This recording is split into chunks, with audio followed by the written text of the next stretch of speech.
सत श्री अकाल। Punjab mail USA programme नज़रिया। मैं जतिंदर सिंह खैरा। विद्या जिहड़ा है वो एक अहम ढांचा है साडे लोकतंत्र का।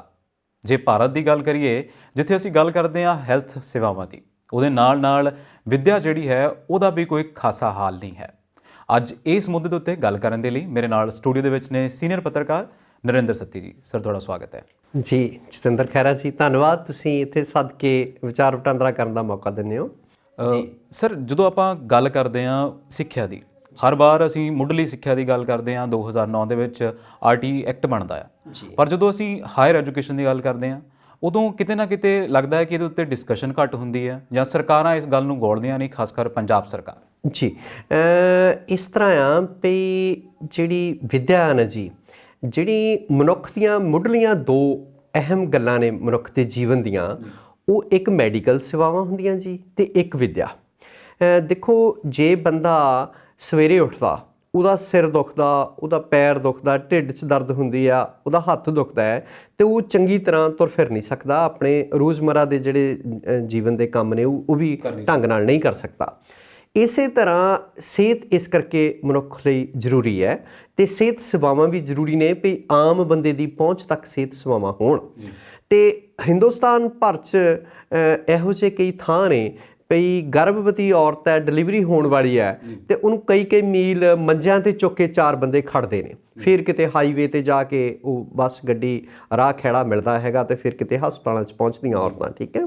ਤੇ ਇਸੇ ਤਰ੍ਹਾਂ ਜਿਹੜੀਆਂ ਆਮ ਬੰਦਾ, ਉਹ ਸਰਕਾਰੀ ਹਸਪਤਾਲ ਜਿਹੜੇ ਨੇ, ਸਿਵਲ ਹੌਸਪੀਟਲਸ, ਉੱਥੇ ਪਰਚੀ ਬਣਾਉਣ ਜੋਗੇ ਪੈਸੇ ਨਹੀਂ ਹੁੰਦੇ। ਕਿਸੇ ਜ਼ਮਾਨੇ 'ਚ ਉਹ ਪਰਚੀ ਵੀ 20-25 ਪੈਸੇ ਦੀ ਹੁੰਦੀ ਸੀ, ਹੁਣ ਉਹ ਹੁੰਦੀ 10 ਰੁਪਏ 'ਤੇ ਆ ਗਈ। ਠੀਕ ਹੈ। ਇਸੇ ਤਰ੍ਹਾਂ ਜਿਹੜੀ ਵਿਦਿਆ ਆ, ਵਿਦਿਆ ਨੂੰ ਸਾਡੇ ਜਿਹੜੇ ਵਿਦਵਾਨ ਨੇ, ਸਾਡੇ ਰਿਸ਼ੀ ਮੁਨੀ ਨੇ, ਉਹ ਮਨੁੱਖ ਦਾ ਤੀਜਾ ਨੇਤਰ ਦੱਸਦੇ ਨੇ। ਤੀਜਾ ਨੇਤਰ ਤੋਂ ਭਾਵ ਜਿਹਦੇ ਨਾਲ ਮਨੁੱਖ ਨੇ ਸੋਚਣਾ, ਜ਼ਿੰਦਗੀ 'ਚ ਵਿਚਰਨਾ ਹੈ। ਅਤੇ ਜੇ ਸਾਡੇ ਕੋਲ ਵਿਦਿਆ ਦਾ ਧਨ ਨਹੀਂ ਗਾ ਅਤੇ ਅਸੀਂ ਆਪਣੀ ਜ਼ਿੰਦਗੀ ਨੂੰ ਉਨੇ ਬਿਹਤਰ ਢੰਗ ਨਾਲ ਨਹੀਂ ਜੀ ਸਕਦੇ ਜਿੰਨਾ ਇੱਕ ਪੜ੍ਹਿਆ ਲਿਖਿਆ ਬੰਦਾ ਆਪਣੀ ਜ਼ਿੰਦਗੀ ਜੀ ਸਕਦਾ ਹੈਗਾ। ਅਤੇ ਜਿਹੜੇ ਇਸ ਵਿਦਿਆ ਨੂੰ ਪ੍ਰਦਾਨ ਕਰਨ ਵਾਲੇ ਲੋਕ ਨੇ, ਅਧਿਆਪਕ ਨੇ। ਆਪਾਂ ਕਾਲਜ ਅਧਿਆਪਕਾਂ ਦੀ ਪਹਿਲਾਂ ਗੱਲ ਕਰਦੇ ਹਾਂ।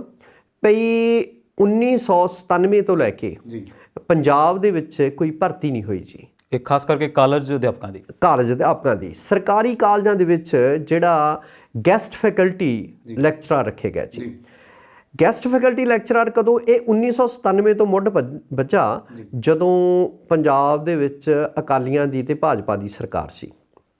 ਹੋਇਆ ਕਿ ਭਈ ਉਹ ਰਵੀ ਸਿੱਧੂ ਉਸ ਵੇਲੇ ਪੰਜਾਬ ਪਬਲਿਕ ਸਰਵਿਸ ਕਮਿਸ਼ਨ ਦੇ ਚੇਅਰਮੈਨ ਸੀਗੇ, ਤਾਂ ਰੱਜ ਕੇ ਧਾਂਦਲੀ ਹੋਈ। PCS ਦੇ ਵਿੱਚ ਤਾਂ ਬਾਅਦ ਦੇ ਵਿੱਚ ਜਿਹੜੇ ਸਿਲੈਕਟ ਹੋਏ, ਤੁਹਾਨੂੰ ਪਤਾ ਹੈ ਭਈ ਉਹਨਾਂ ਨੂੰ ਜਿਹੜਾ ਨੌਕਰੀਆਂ 'ਚੋਂ ਕੱਢਿਆ ਗਿਆ ਦੁਬਾਰਾ। ਹਾਂਜੀ, ਉਹਦੇ ਵਿੱਚ ਫਿਰ ਦੁਬਾਰਾ 2 ਬੰਦੇ ਸਿਰਫ ਟੈਸਟ ਦੇ ਕੇ ਜਿਹੜੇ ਕੱਢੇ ਗਏ ਆ। ਤੁਸੀਂ ਅਗਲੀ ਗੱਲ ਦੇਖੋ ਵੀ ਉਹਨਾਂ 'ਚੋਂ ਸਿਰਫ 2 ਬੰਦੇ ਦੁਬਾਰਾ ਆਏ ਸੀ ਟੈਸਟ ਦੇ ਕੇ। ਉਹਨਾਂ 'ਚੋਂ ਇੱਕ ਕੈਪਟਨ ਮਨੀਸ਼, ਅੱਜ ਚੰਗੇ ਉੱਚੇ ਅਹੁਦੇ 'ਤੇ ਨੇ ਪੰਜਾਬ 'ਚ, ਦੂਸਰੇ ਕਰਨੈਲ ਸਿੰਘ ਜੀ। ਠੀਕ ਹੈ। ਇਹ ਦੋਵੇਂ ਸਾਬਕਾ ਫੌਜੀ ਸੀਗੇ। ਠੀਕ ਹੈ। ਅਤੇ ਉਸ ਪਿੱਛੋਂ ਉਦੋਂ ਗੈਸਟ ਫੈਕਲਟੀ ਦੇ ਵਿੱਚ ਵੀ ਠੱਗੀ ਠੋਰੀ ਵੱਡੇ ਪੱਧਰ 'ਤੇ ਹੋਈ ਜੀ। ਪਰ ਚਲੋ ਆਪਾਂ ਇਹ ਨਹੀਂ ਕਹਿੰਦੇ ਵੀ ਉਹ ਜਿਹੜੇ ਅਧਿਆਪਕ ਆ ਉਹ ਕੰਪੀਟੈਂਟ ਸੀ ਜਾਂ ਨਹੀਂ ਸੀ, ਪਰ 97 ਤੋਂ ਬਾਅਦ ਮੁੜ ਕੇ ਇੱਕ ਤਰ੍ਹਾਂ ਦੀ ਉੱਤੇ ਰੋਕ ਲੱਗ ਗਈ ਜੀ। ਸਤੀ ਜੀ, ਇੱਕ ਗੱਲ ਇਹ ਵੀ ਆ, ਮੈਂ ਸਾਡੇ ਦੇਖਣ ਵਾਲਿਆਂ ਨੂੰ ਦੱਸ ਦੇਵਾਂ ਕਿ ਜਦੋਂ ਅਸੀਂ ਸਿੱਖਿਆ ਦੀ ਗੱਲ ਕਰਦੇ ਹਾਂ ਤੇ ਅੱਜ ਕੱਲ੍ਹ ਇੱਕ ਜਿਹੜਾ ਇਹ ਟਰਮ ਜਿਹੜੀ ਤੁਸੀਂ ਕਹੀ ਗੈਸਟ ਫੈਕਲਟੀ, ਇਹ ਬਹੁਤ ਜ਼ਿਆਦਾ ਮਸ਼ਹੂਰ ਹੈ। ਇਹਦੇ ਵਿੱਚ ਕਿਹਾ ਜਾਂਦਾ ਕਿ ਬਹੁਤ ਸ਼ੋਸ਼ਣ ਹੁੰਦਾ ਹੈ। 3 ਜਾਂ 4 ਮਹੀਨੇ ਗੈਸਟ ਫੈਕਲਟੀ ਰੱਖੀ ਜਾਂਦੀ ਆ, ਉਸ ਤੋਂ ਬਾਅਦ ਉਹਨੂੰ ਬਾਏ ਜਾਂ ਤੋੜ ਦਿੱਤਾ ਜਾਂਦਾ ਹੈ। ਬਿਲਕੁਲ। ਉਹਨਾਂ ਨੂੰ ਆਮ ਤੌਰ 'ਤੇ 90 ਦੇ ਚੱਕਰ 'ਚ ਪਏ ਹੁੰਦੇ ਸੀ ਅਧਿਆਪਕ। ਠੀਕ ਹੈ। ਵੀ ਉਹ 90 ਦਿਨ ਪੂਰੇ ਹੋਏ ਤਾਂ ਉਸ ਤੋਂ ਪਹਿਲੇ ਉਹਦਾ ਕਿਤੇ ਨਾ ਕਿਤੇ ਗੈਰ ਹਾਜ਼ਰੀ ਲਾ ਕੇ ਤੇ ਤੋੜ ਦਿੰਦੇ ਸੀ। ਤੁਸੀਂ ਦੇਖੋ ਖਹਿਰਾ ਸਾਹਿਬ, ਭਈ ਜਿਹੜੇ ਅਧਿਆਪਕ ਨੇ, ਸੁਰਜੀਤ ਪਾਤਰ ਸਾਡੇ ਸਿਰਮੌਰ ਸ਼ਾਇਰ ਨੇ, ਉਹ ਕਿਤੇ ਲਿਖਦੇ ਨੇ ਭਈ ਤੂੰ ਜੋ ਉਮਰ ਭਰ ਜਗਾਏ ਤੇ ਦਰੀ ਘਰੀ ਟਿਕਾਏ, ਤੇਰੇ ਮੱਥੇ ਉੱਤੇ ਅੱਜ ਵੀ ਉਹਨਾਂ ਦੀਵਿਆਂ ਦੀ ਲੋ ਹੈ। ਅਧਿਆਪਕ ਇੱਕ ਦੀਵਾ ਬਾਲਦਾ ਔਰ ਉਹ ਕਿਸੇ ਸਰਦਲ 'ਤੇ ਰੱਖਦਾ ਹੈ।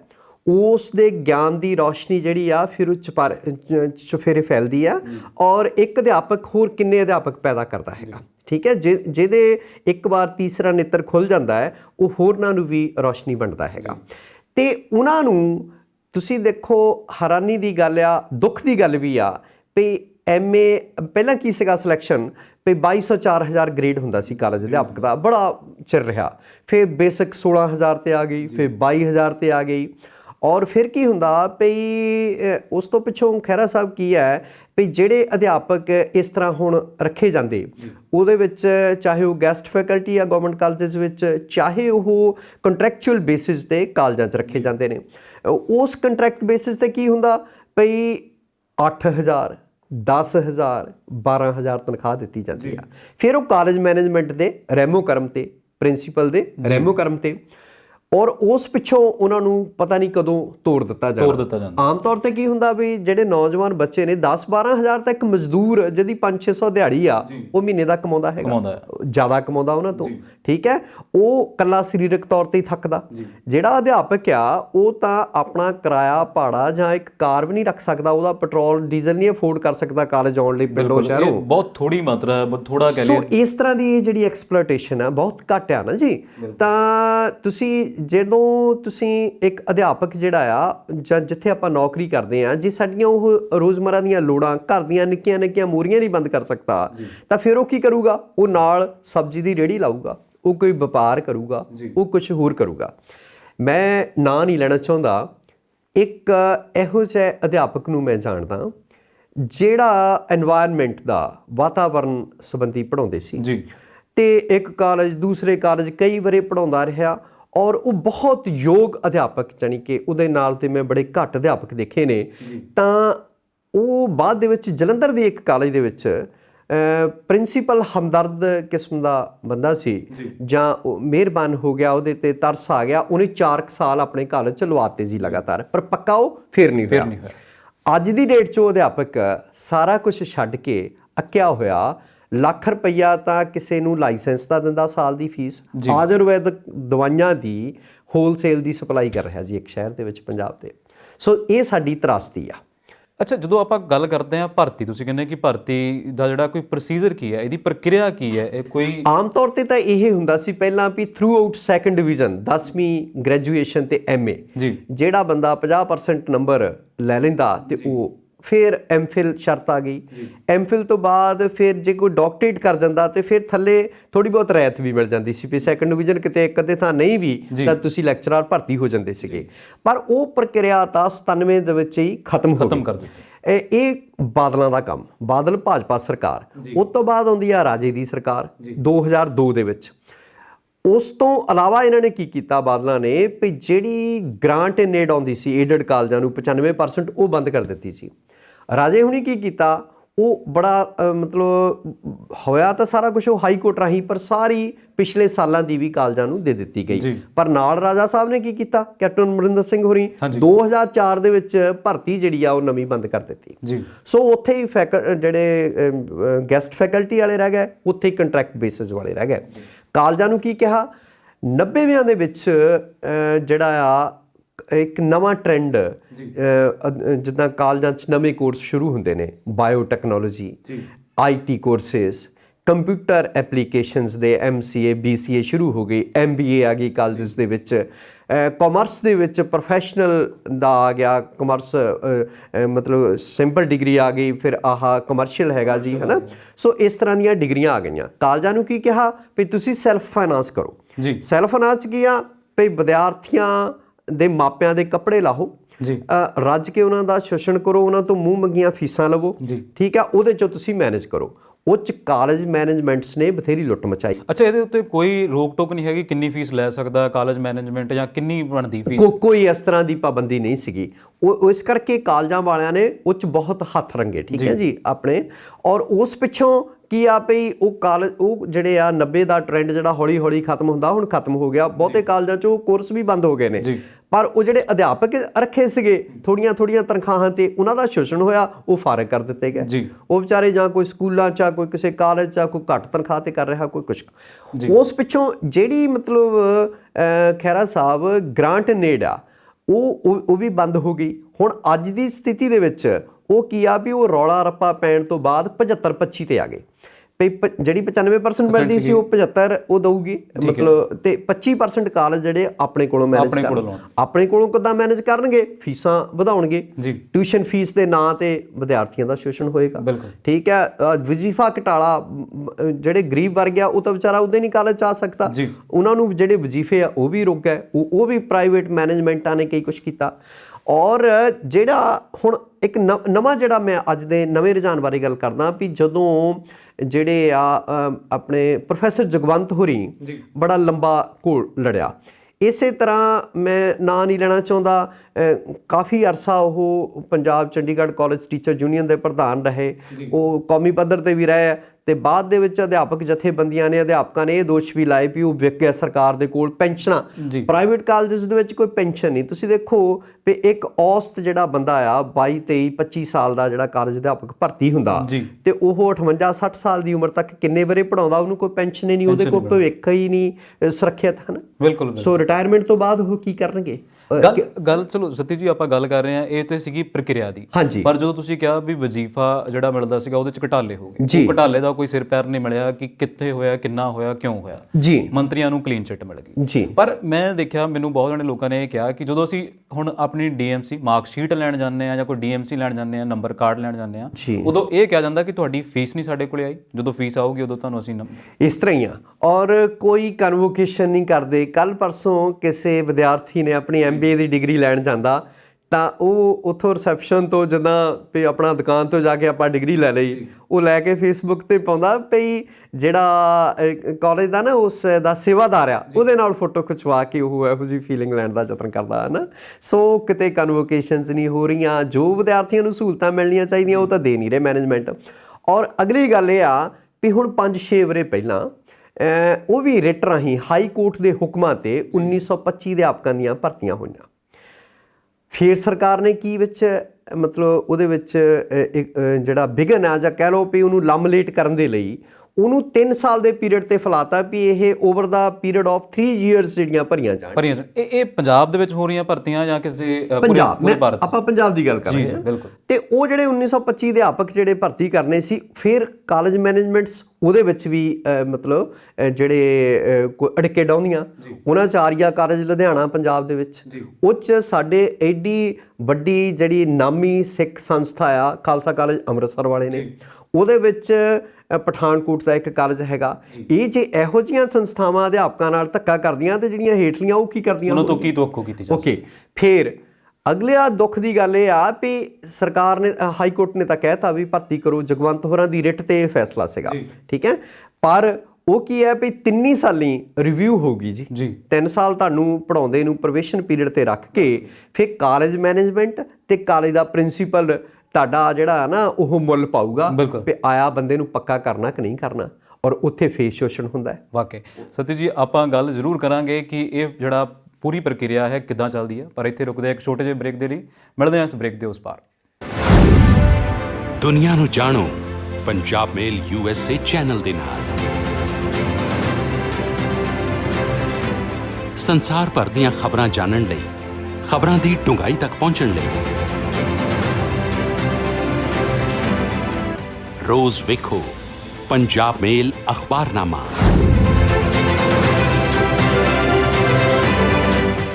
ਸਿਰਫ ਪੰਜਾਬ ਮੇਲ USA ਚੈਨਲ ਤੇ।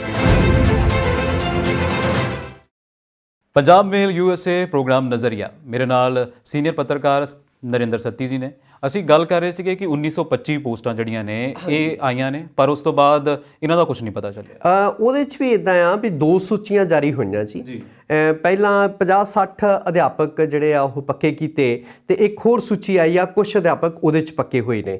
ਔਰ ਉਹ ਵੀ ਤ੍ਰਿਪਤ ਰਜਿੰਦਰ ਬਾਜਵਾ ਜਿਹੜੇ ਆ ਜਦੋਂ ਹਾਇਰ ਐਜੂਕੇਸ਼ਨ ਮਿਨਿਸਟਰ ਸੀ, ਇਹ ਉਹਨਾਂ ਦੇ ਯਤਨਾਂ ਸਦਕਾ ਕਹਿ ਲਓ ਵੀ ਥੋੜ੍ਹਾ ਜਿਹਾ ਹੋਇਆ। ਫਿਰ ਤੁਸੀਂ ਦੇਖੋ ਵੀ ਜਿਹੜੀਆਂ ਤਨਖਾਹਾਂ ਨੇ, ਜੇ ਇਹ ਤਾਂ ਹੋ ਗਈ ਭਰਤੀ ਪ੍ਰਕਿਰਿਆ, ਉਹਨੂੰ ਆਪਾਂ ਭੁੱਲੇ ਜਾਈਏ। ਹਾਲੇ ਵੀ ਮੋਟੇ ਤੌਰ ਤੇ ਕਾਲਜਾਂ ਦੇ ਵਿੱਚ ਗੈਸਟ ਫੈਕਲਟੀ ਜਿਹੜੇ ਸਰਕਾਰੀ ਕਾਲਜ ਨੇ ਔਰ ਜਿਹੜੇ ਪ੍ਰਾਈਵੇਟ ਕਾਲਜਸ ਨੇ ਉੱਥੇ ਕੰਟਰੈਕਟ ਬੇਸਿਸ ਤੇ ਦੁਵੱਲੇ ਸ਼ੋਸ਼ਣ ਹੋ ਰਿਹਾ। ਤੇ ਇਹ ਜਿਹੜੀਆਂ 1925 ਸੀ, ਤੁਸੀਂ ਦੇਖੋ ਵੀ 97 ਤੋਂ ਬਾਅਦ 23 ਸਾਲਾਂ ਬਾਅਦ ਕਿੰਨੀਆਂ ਪੋਸਟਾਂ ਜਿਹੜੀਆਂ ਖਾਲੀ ਹੋਈਆਂ ਤੇ 1925 ਅਧਿਆਪਕ ਕਿਤੇ ਫਾਰਗ ਹੋਏ ਨੇ ਨੌਕਰੀ ਤੋਂ। ਔਰ ਇਸ ਕਰਕੇ ਉਹ ਸਰਪਲਸ ਕਰ ਦਿੰਦੇ ਨੇ। ਜੀ। ਠੀਕ ਹੈ ਵੀ ਉਹ ਪੋਸਟ ਹੀ ਖਤਮ ਹੋ ਗਈ ਵੀ ਮਤਲਬ ਨਵਾਂ ਬੰਦਾ ਭਰਤੀ ਕਰਨਾ ਹੀ ਨਹੀਂ। ਠੀਕ ਹੈ। ਸਤੀ ਜਿਹੜੀ ਨਵੀਂ ਭਰਤੀ ਹੁੰਦੀ ਹੈ, ਜੇ ਕਰ ਲਓ ਕਿ ਕੋਈ ਭਰਤੀ ਕਰ ਰਿਹਾ ਤੇ ਇਹਦਾ ਗ੍ਰੇਡ ਕੀ ਲਾਉਂਦੇ ਇਹ? ਗ੍ਰੇਡ ਉਹੀ ਤਾਂ ਰੌਲਾ ਨਾ ਜੀ। ਗ੍ਰੇਡ ਜੇ ਹੁਣ 22,000 ਬੇਸਿਕ ਆ ਜਾਂ 16,000 ਬੇਸਿਕ ਆ, ਉਹ ਪਹਿਲੀ ਗੱਲ ਤਾਂ ਜਿਹੜੇ 3 ਸਾਲ ਰੱਖਣੇ ਵੀ ਆ ਪ੍ਰੋਬੇਸ਼ਨ ਪੀਰੀਅਡ ਤੇ, ਉਹ ਬੇਸਿਕ ਸਿਰਫ ਦੇਣੀ ਆ। ਜੀ। ਹੋਰ ਉਹਨੂੰ ਕੋਈ ਡੀਆਰਐਸ ਅਲਾਉਂਸ ਨਹੀਂ ਦੇਣਾ, ਕੋਈ ਟੀਏ ਡੀਏ ਨਹੀਂ ਦੇਣਾ, ਕੋਈ ਹੋਰ ਸਹੂਲਤ ਨਹੀਂ ਦੇਣੀ ਉਹਨੂੰ। ਸੋ ਉਹ ਇੱਕ ਤਰ੍ਹਾਂ ਦਾ ਸ਼ੋਸ਼ਣ ਹੋ ਗਿਆ ਨਾ ਸ਼ੋਸ਼ਣ ਹੋ ਗਿਆ, ਬਿਲਕੁਲ। ਤੇ ਫਿਰ 3 ਸਾਲੀ ਮੁਲਾਂਕਣ ਹੋਊਗਾ ਜੀ। ਮੈਨੇਜਮੈਂਟ ਮੁਲਾਂਕਣ ਕਰੂਗੀ ਤੇ ਕਾਲਜ ਦਾ ਹੈੱਡ ਜਿਹੜਾ ਪ੍ਰਿੰਸੀਪਲ ਮੁਲਾਂਕਣ ਕਰੂਗਾ। ਫਿਰ ਇਹ 3 ਸਾਲ ਤੁਹਾਡੇ ਸਿਰ ਤੇ ਇੱਕ ਤਲਵਾਰ ਲਟਕਦੀ ਹੈ ਇੱਕ ਅਧਿਆਪਕ ਤੇ, ਤਾਂ ਵੀ ਮੈਨੂੰ ਕਦੋਂ ਪਤਾ ਨਹੀਂ ਕੱਢ ਰੱਖਿਆ ਦੇਣਾ, ਜਾਣਾ ਜਾਂ ਮੈਂ ਪੱਕਾ ਹੋਣਾ ਜਾਂ ਨਹੀਂ ਹੋਣਾ। ਔਰ ਜਦੋਂ ਤੁਹਾਡੇ ਤੇ ਤੁਹਾਨੂੰ ਇਹੀ ਪਤਾ ਨਾ ਹੋਵੇ ਵੀ ਮੇਰੀ ਨੌਕਰੀ ਬਚਣੀ ਆ ਕਿ ਨਹੀਂ ਬਚਣੀ, ਇੱਕ ਸੈਂਸ ਆਫ ਬਿਲੋਂਗਿੰਗ ਹੁੰਦੀ ਆ ਨਾ ਖਹਿਰਾ ਸਾਹਿਬ। ਵਾਕਈ ਅਧਿਆਪਕ ਕਾਲਜ ਜਾਂਦਾ ਸਵੇਰੇ ਤਿਆਰ ਹੋ ਕੇ, ਪੜ੍ਹ ਕੇ, ਲੈਕਚਰਾਂ ਦੀ ਤਿਆਰੀ ਕਰਕੇ, ਉਹਨਾਂ ਤੋਂ ਲੈਕਚਰ ਤਾਂ ਹਫਤੇ ਦੇ ਜਿਹੜੇ ਆ ਉਹ 30 ਲੈ ਜਾਂਦੇ ਆ, ਤਨਖਾਹ ਪੂਰੀ ਨਹੀਂ ਦੇਣੀ। ਉਹਦਾ ਕਿੰਨਾ ਕੁ ਕਾਲਜ ਨਾਲ ਮੋਹ ਹੋਏਗਾ। ਉਹ ਅੱਜ ਕੱਲ੍ਹ ਆਮ ਹੀ ਕਹਿੰਦੇ ਜੀ ਵੀ ਨਵੇਂ ਅਧਿਆਪਕ ਜਿਹੜੇ ਪੜ੍ਹਦੇ ਨਹੀਂ ਜਾਂ ਵੀ ਆਪਣੇ ਸਿਲੇਬਸ ਤੋਂ ਬਾਹਰ ਨਹੀਂ ਕੁਝ ਵੀ ਪੜ੍ਹਦੇ, ਉਹ ਕਿਉਂ ਪੜ੍ਹਨਗੇ ਜੇ ਉਹਨਾਂ ਨੂੰ ਗ੍ਰੇਡ ਹੀ ਨਹੀਂ ਤੁਸੀਂ ਪੂਰਾ ਦਿੰਦੇ। ਬਿਲਕੁਲ ਠੀਕ ਹੈ। ਜੇ ਉਹ ਮਾਨਸਿਕ ਤੌਰ ਤੇ ਉਹਨਾਂ ਕੋਲ ਸਕੂਨ ਹੀ ਨਹੀਂਗਾ, ਠੀਕ ਹੈ, ਉਹਨਾਂ ਨੂੰ ਨੌਕਰੀ ਖੁੱਸਣ ਦਾ ਡਰ ਬਣਿਆ ਰਹਿੰਦਾ ਚੱਤੇ ਪੈਰ, ਤੇ ਉਹ ਕਿਉਂ ਹੋਰ ਪੜ੍ਹਨਗੇ। ਠੀਕ ਹੈ ਨਾ। ਇਹ ਵੀ ਗੱਲ ਆਉਂਦੀ ਨਾ ਕਿ ਜੇ ਕੋਈ ਅਧਿਆਪਕ ਹੈ, ਹੁਣ ਉਹ 3 ਮਹੀਨੇ ਲਈ ਕੰਮ ਕਰ ਰਿਹਾ, 3 ਮਹੀਨੇ ਲਈ ਉਹ ਗੈਸਟ ਫੈਕਲਟੀ ਆ, ਪਰ ਉਹਨੂੰ 3 ਮਹੀਨੇ ਤੋਂ ਬਾਅਦ ਦਾ ਫਿਕਰ ਹੈ ਕਿ ਮੈਂ ਕੀ ਕਰਾਂਗਾ, ਚਾਹੇ ਉਹ 2 ਮਹੀਨੇ ਦਾ ਸਮਾਂ ਵਿੱਚ, ਚਾਹੇ 1 ਮਹੀਨੇ ਦਾ ਸਮਾਂ ਆ। ਔਰ ਜਿੰਨੇ ਉਹ 3 ਮਹੀਨੇ ਕੰਮ ਕਰ ਰਿਹਾ, ਸ਼ਾਇਦ ਉਹਦਾ ਜਿਹੜਾ ਉਹਨੂੰ ਮੁਆਵਜ਼ਾ ਜਾਂ ਕਹਿ ਲਓ ਕਿ ਉਹਦਾ ਜਿਹੜਾ ਸੈਲਰੀ ਆ ਉਹ ਵੀ ਟਾਈਮ ਤੇ ਨਹੀਂ ਮਿਲਦੀ। ਬਿਲਕੁਲ। ਔਰ ਤੁਸੀਂ ਮਤਲਬ ਜਿਹੜੀ ਤੁਸੀਂ ਗੱਲ ਕੀਤੀ ਆ ਨਾ ਵੀ ਟਾਈਮ ਸਿਰ ਤਨਖਾਹ ਨਹੀਂ ਮਿਲਦੀ ਵਕਤ ਸਿਰ, ਤੁਸੀਂ ਦੇਖੋ ਵੀ ਜਲੰਧਰ ਦੇ ਵਿੱਚ ਇੱਕ ਲੜਕੀਆਂ ਦਾ ਕਾਲਜ ਆ, BD Arya college Jalandhar cantt ਹੈ ਜੀ। ਮੈਂ ਇੱਕ ਉਦਾਹਰਣ ਦੇਣੀ ਚਾਹਾਂਗਾ ਵੀ 22 ਮਹੀਨਿਆਂ ਤੋਂ 22 ਮਹੀਨਿਆਂ ਤੋਂ ਭਾਵ ਪੌਣੇ 2 ਸਾਲ ਤੋਂ ਅਧਿਆਪਕਾਂ ਨੂੰ ਤਨਖਾਹ ਨਹੀਂ ਮਿਲੀ। ਇਹ ਤੱਥ ਆ ਇੱਕ, ਹੈ ਨਾ। ਔਰ ਇਸ ਤੋਂ ਹੀ ਤੁਸੀਂ ਅੰਦਾਜ਼ਾ ਲਾ ਸਕਦੇ ਵੀ ਜਿਹੜੇ ਅਧਿਆਪਕ 22 ਮਹੀਨੇ ਤੋਂ ਤਨਖਾਹੋਂ ਵਾਂਝੇ ਨੇ, ਉਹ ਕਿਵੇਂ ਆਪਣਾ ਪਰਿਵਾਰ ਚਲਾਉਂਦੇ ਹੋਣਗੇ, ਉਹਨਾਂ ਨੂੰ ਕਿਵੇਂ ਕਾਲਜ ਦੇ ਨਾਲ ਮੋਹ ਹੋਏਗਾ। ਵਾਕਈ। ਠੀਕ ਹੈ ਨਾ। ਸੋ ਫਿਰ ਕਹਿੰਦੇ ਆ, ਫਿਰ ਉਹ ਕੀ ਕਰਨਗੇ, ਫਿਰ ਉਹ ਵਿਚਾਰੇ ਟਿਊਸ਼ਨ ਪੜ੍ਹਾਉਣਗੇ, ਫਿਰ ਉਹ ਕੋਈ ਹੋਰ ਕੰਮ ਧੰਦਾ ਕਰਨਗੇ। ਜਿਵੇਂ ਇੱਕ ਉਦਾਹਰਣ ਦਿੱਤੀ ਆ ਵੀ এনवायरमेंट, ਇਸ ਵੇਲੇ ਜਿਹੜੇ ਸਭ ਤੋਂ ਭਖਦਾ ਮੁੱਦਾ ਦੁਨੀਆ ਦਾ ਉਹ এনवायरमेंट ਆ। ਗਲੋਬਲ ਵਾਰਮਿੰਗ ਹੋ ਰਹੀ ਆ, ਅੱਗਾਂ ਲੱਗ ਰਹੀਆਂ ਨੇ, ਠੀਕ ਹੈ, ਭੁਚਾਲ ਆ ਰਹੇ ਆ, ਤੂਫਾਨ ਆਉਂਦੇ ਨੇ, ਚੱਕਰਵਾਤ ਆਉਂਦੇ ਨੇ, ਕਿੰਨੀਆਂ ਜਿਹੜੀਆਂ ਮੌਸਮ ਦੀਆਂ ਤਬਦੀਲੀਆਂ ਹੋ ਰਹੀਆਂ, ਉਹ ਸਾਰਾ ਵਾਤਾਵਰਨ ਕਰਕੇ ਹੋ ਰਿਹਾ ਨਾ ਜੀ। ਔਰ ਓਜ਼ੋਨ ਪਰਤ ਆ ਜਿਹੜੀ, ਉਹਦੇ ਵਿੱਚ ਆਸਟ੍ਰੇਲੀਆ ਦੇ ਉੱਪਰਲੇ ਬੰਨੇ ਬਹੁਤ ਵੱਡਾ ਮਗੋਰਾ ਹੋਇਆ ਪਿਆ, ਤੇ ਉਹ ਜਦੋਂ ਓਜ਼ੋਨ 'ਚ ਸਮਝ ਲਓ ਮਗੋਰਾ ਹੋਇਆ ਤੇ ਅਸੀਂ ਸੜ ਕੇ ਮਰਾਂਗੇ ਇੱਕਦਮ। ਠੀਕ ਆ। ਸਕਿਨ ਕੈਂਸਰ ਆਮ ਹੋਏਗਾ ਲੋਕਾਂ ਨੂੰ, ਚਮੜੀ ਦਾ। ਠੀਕ ਹੈ। ਤੇ ਉਹ ਹੁਣ ਵਿਗਿਆਨੀ ਯਤਨ ਕਰ ਰਹੇ ਆ। ਯਤਨ ਕੀ ਕਰਨੇ ਆ ਵੀ ਵੱਧ ਤੋਂ ਵੱਧ ਰੁੱਖ ਲਾਓ। ਰੁੱਖ ਉਹਨੇ ਲੱਗਦੇ ਨਹੀਂ ਜਿੰਨੇ ਕੱਟੇ ਜਾਂਦੇ ਨੇ। ਠੀਕ ਆ। ਬਾਲਣ ਦਾ ਕੋਈ, ਫਿਊਲ ਦਾ ਕੋਈ ਬਦਲਵਾਂ ਪ੍ਰਬੰਧ ਨਹੀਂ ਹਾਲੇ ਕੋਲ, ਸਾਡੇ ਕੋਲ ਹਾਲੇ ਗੱਡੀਆਂ ਸੋਲਰ ਟਾਵੀਆਂ ਆਈਆਂ ਨੇ। ਠੀਕ ਹੈ। ਸੋ ਇਹ ਜਿਹੜੀਆਂ, ਇਹ ਸਾਰਾ ਜਿਹੜਾ ਦਿਖਾਂਤ ਆ, ਸਰਕਾਰਾਂ ਨੂੰ ਇਹਨੂੰ ਐਡਰੈਸ ਕਰਨਾ ਚਾਹੀਦਾ। ਕਾਲਜ ਅਧਿਆਪਕਾਂ ਦੀਆਂ ਜਿਹੜੀਆਂ ਮੰਗਾਂ ਮੰਨੀਆਂ ਜਾਣੀਆਂ ਚਾਹੀਦੀਆਂ, ਉਹਨਾਂ ਦੀਆਂ ਤਨਖਾਹਾਂ ਵੇਲੇ ਸਿਰ ਮਿਲਣੀਆਂ ਚਾਹੀਦੀਆਂ, ਉਹਨਾਂ ਨੂੰ ਗ੍ਰੇਡ ਪੂਰੇ ਮਿਲਣੇ ਚਾਹੀਦੇ ਨੇ, ਔਰ ਨਵੀਂ ਭਰਤੀ ਹੋਣੀ ਚਾਹੀਦੀ ਆ। ਅੱਛਾ ਨਰਿੰਦਰ ਜੀ, ਇੱਕ ਗੱਲ ਇਹ ਵੀ ਆ ਕਿ ਇੱਕ DPI ਦਾ ਬਹੁਤ ਰੌਲਾ ਹੁੰਦਾ ਕਿ DPI ਦੇ ਉੱਤੇ ਭਰਤੀ ਹੋ ਗਿਆ, 3 ਸਾਲ ਉਹ DPI ਪੋਸਟ ਤੇ ਰਹੂਗਾ, ਉਸ ਤੋਂ ਬਾਅਦ ਜਿਹੜਾ ਉਹ ਪੱਕਾ ਹੋ ਜਾਊਗਾ। ਪਰ ਦਿਖਾਂਤ ਇਹ ਹੈ ਕਿ ਉਹ DPI ਦੇ ਰਹਿਣ ਤੋਂ ਬਾਅਦ ਵੀ 3 ਸਾਲ ਬਾਅਦ ਕਹਿੰਦੇ ਆ ਕਿ ਨਹੀਂ ਜੀ 2 ਸਾਲ ਹੋਰ ਤੁਹਾਡਾ DPI ਹੈ, 3 ਸਾਲ ਹੋਰ DPI। ਉਹ ਜਿਹੜੇ DPs ਜਿਹੜੇ ਕਾਲਜਸ ਵਿੱਚ ਤੁਸੀਂ ਦੇਖੋ ਵੀ ਪਿੱਛੇ ਜਿਹੇ 900 ਕੁਛ ਪੋਸਟਾਂ ਜਿਹੜੀਆਂ ਉਹਦੀਆਂ ਕੱਢੀਆਂ, 20 ਸਾਲੀ ਭਰਤੀ ਹੁੰਦੀ DPs ਦੀ, ਤੇ ਉਹ ਮਤਲਬ 20 ਸਾਲਾਂ 'ਚ ਕਿੰਨੀਆਂ ਪੋਸਟਾਂ ਖਾਲੀ ਹੋਈਆਂ ਜੀ, ਤੇ 900 ਕੁਛ ਸਰਕਾਰ ਕੱਢਦੀ ਹੈਗੀ ਆ। ਸੋ ਉਹ ਕੋਈ ਅਨੁਪਾਤ ਨਹੀਂ, ਕੋਈ ਉਹ ਮਤਲਬ ਕੋਈ ਮੇਲ ਜੋਲ ਨਹੀਂ। ਖਾਲੀ ਪੋਸਟਾਂ ਕਿੰਨੀਆਂ ਨੇ, ਫਿਰ ਓਵਰ ਦਾ ਈਅਰਸ ਕਿੰਨੇ ਲੋਕਾਂ ਨੇ DP ਐਡ ਕੀਤੀ, ਕਿੰਨਿਆਂ ਨੇ BP ਐਡ ਕੀਤੀ। ਸੋ ਉਹ ਜਿਹੜੇ ਚੁਣੇ ਗਏ, ਬਾਕੀ ਫਿਰ ਬੇਰੁਜ਼ਗਾਰ ਫਿਰਨਗੇ। ਸੋ ਉਹ ਜਿਹੜਾ 3 ਸਾਲ ਵਾਲਾ ਚੱਕਰ ਆ, ਜਾਂ ਜਿਹੜਾ 3 ਮਹੀਨਿਆਂ ਵਾਲਾ ਚੱਕਰ ਆ, ਜਾਂ ਕਾਲਜਾਂ 'ਚ ਕੋਰਸ ਚੱਲਦੇ ਆ ਤੇ ਅਧਿਆਪਕ ਭਰਤੀ ਕਰ ਲਓ, ਬਾਅਦ ਦੇ ਵਿੱਚ ਉਹ ਕਿੱਥੇ ਜਾਣਗੇ। ਸੋ ਇਸ ਕਰਕੇ ਜਿਹੜਾ ਵਿੱਦਿਆ ਦਾ ਢਾਂਚਾ ਆ ਨਾ, ਵਿੱਦਿਆ ਔਰ ਸਾਡੇ ਮੈਡੀਕਲ ਸੇਵਾਵਾਂ, ਇਹ ਪੂਰੀ ਤਰ੍ਹਾਂ ਚਰਮਰਾ ਚੁੱਕੀਆਂ। ਤੇ ਜਿਸ ਕਹਿੰਦੇ ਹੁੰਦੇ ਆ ਨਾ ਵੀ ਸਮਾਜ ਦੇ ਵਿੱਚ ਵਿੱਦਿਅਕ ਸਿਸਟਮ ਜਿਹੜਾ ਆ ਉਹ ਹਿੱਲ ਜਾਵੇ, ਉਹਦੀਆਂ ਚੂੜਾਂ ਹਿੱਲ ਜਾਣ ਤੇ ਉੱਥੋਂ ਦੇ ਜਿਹੜੇ ਨਾਗਰਿਕ ਆ ਉਹ ਕਿਹੋ ਜਿਹੇ ਬਣਨਗੇ, ਉੱਥੋਂ ਦੇ ਜਿਹੜੇ ਨੌਜਵਾਨ ਆ ਉਹ ਕੀ ਬਣਨਗੇ, ਉਹ ਸਾਨੂੰ ਦੱਸਣ ਦੀ ਲੋੜ ਨਹੀਂ। ਵਾਕਈ ਜੇ ਅਸੀਂ ਹੈਲਥ ਦੀ ਗੱਲ ਕਰ ਲਈਏ, ਸਿਹਤ ਦੀ ਗੱਲ ਲਈਏ ਤਾਂ 94% ਜਿਹੜਾ ਆ ਉਹ ਮਾਲ ਨਿਊਟ੍ਰੀਸ਼ਨ ਆ ਸਾਡੇ ਇੱਥੇ। ਬਿਲਕੁਲ, ਉਹ ਪੂਰੀ ਖੁਰਾਕ ਨਹੀਂ ਮਿਲਦੀ, ਪੂਰੀ ਖੁਰਾਕ ਨਹੀਂ ਮਿਲਦੀ। ਹਾਂਜੀ। ਤੇ ਪਰ ਜਦੋਂ ਹੁਣ ਅਸੀਂ ਸਿੱਖਿਆ ਦੀ ਗੱਲ ਕਰਦੇ ਹਾਂ, ਉਹਦਾ ਹਾਲਾਤ ਜਿਹੜੇ ਨੇ ਉਹ ਆਪਾਂ ਇੱਥੇ ਦੇਖ ਹੀ ਰਹੇ ਹਾਂ ਕੀ ਹੈ ਜੀ। ਪਰ ਜਦੋਂ ਗੱਲ ਆਪਾਂ ਕਰਦੇ ਹਾਂ ਇਹ ਸਿੱਖਿਆ ਦੀ, ਸਿੱਖਿਆ ਦਾ ਇੱਕ ਹੋਰ ਕਹਿੰਦੇ ਕਿ ਬੜਾ ਵੱਡੀਆ ਜਿਹੜਾ ਧੜਵੰਜ ਚੱਲਦਾ ਪਿਆ ਕਿ ਤੁਹਾਨੂੰ ਜੇ ਭਰਤੀ ਕੀਤਾ ਜਾਂਦਾ ਉਹ ਪੂਰੇ ਗ੍ਰੇਡ ਤੇ ਕਰ ਲਿਆ ਜਾਂਦਾ, ਜਦੋਂ ਤਨਖਾਹ ਦੇਣ ਨੂੰ ਆਉਂਦੇ ਆ ਤੇ ਉਹ ਬਣਦਾ ਰੱਖ ਲੈਂਦੇ, ਤੁਹਾਨੂੰ 16-17 ਹਜ਼ਾਰ ਦਸਤਖਤ ਤੁਹਾਡੇ ਕਿਸੇ ਤੇ ਕਰਾਏ, ਹੋਰ ਰਜਿਸਟਰ ਤੇ ਕਰਾਏ ਜਾਂਦੇ ਆ, ਤਨਖਾਹ ਤੁਹਾਨੂੰ ਜਿਹੜੀ ਦਿੱਤੀ ਜਾਂਦੀ ਉਹ ਹੋਰ ਰਜਿਸਟਰ ਰਾਹੀਂ ਦਿੱਤੀ ਜਾਂਦੀ ਆ। ਔਰ ਜਿਹੜੀਆਂ ਨਿੱਜੀ ਸੰਸਥਾਵਾਂ ਨੇ ਉਹ ਪਿਛਲੇ ਕੁਝ ਵਰਿਆਂ ਤੋਂ ਆਪਣੇ ਤਾਂ ਉਹਨਾਂ ਨੇ ਮਹੱਲ ਖੜੇ ਕੀਤੇ ਨੇ, ਠੀਕ ਹੈ, ਜ਼ਮੀਨਾਂ ਜਾਇਦਾਦਾਂ ਖਰੀਦੀਆਂ, ਹੋਰ ਕਾਰੋਬਾਰਾਂ 'ਚ ਚੁੱਕ ਕੇ ਪੈਸਾ ਲਾਇਆ, ਧੜਾ ਧੜ ਇੱਥੇ ਯੂਨੀਵਰਸਿਟੀਆਂ ਖੁੱਲੀਆਂ ਨੇ, ਧੜਾ ਧੜ ਨਿੱਜੀ ਸੰਸਥਾਵਾਂ ਖੁੱਲੀਆਂ ਨੇ, ਪਰ ਉਹ ਅਧਿਆਪਕਾਂ ਦਾ ਸ਼ੋਸ਼ਣ ਕਰ ਰਹੇ ਆ। ਅਧਿਆਪਕ ਦੀ ਕਿਉਂਕਿ ਮਜਬੂਰੀ ਆ, ਉਹ ਕਿਤੇ ਦਿਹਾੜੀ ਦਾ ਕਰ ਨਹੀਂ ਸਕਦਾ। ਇੱਕ ਜਿਹੜਾ MA ਪਾਸ ਬੱਚਾ ਆ, ਜਿਹੜਾ MPhil ਆ ਜਾਂ PhD ਆ ਜਾਂ 2 MA ਕੀਤੀਆਂ ਨੇ, ਉਹ ਦਿਹਾੜੀ ਨਹੀਂ ਕਰਦਾ।